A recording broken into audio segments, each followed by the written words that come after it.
Hi, and thanks for watching this week's Real Estate Investment Minute video. My name is Greg Unthank with the Referred team at Remax Preferred Group.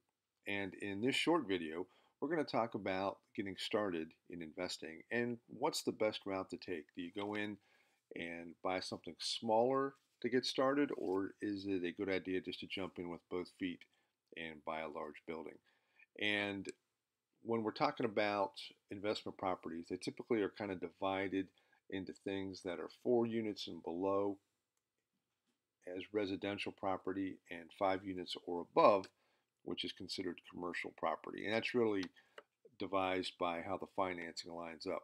With something that's 4 units and below, especially if you're going to be an owner occupant and rent out the other units, you can get in for a lot smaller down payment than you can for something that you're going to invest in, and especially if it's 5 or more units.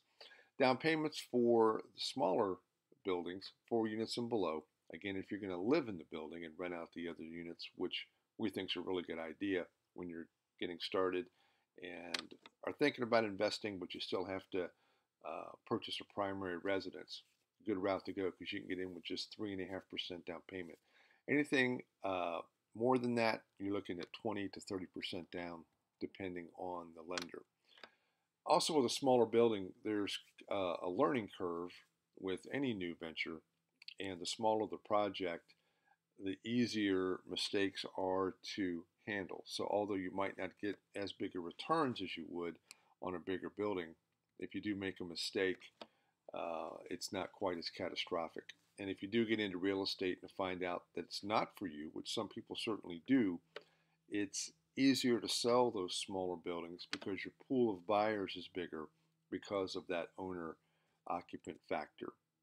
Now, once you have experience, of course, we advocate going as big as you can because that's where you're going to get your best cap rates, your greatest cash flows, and your strongest investments.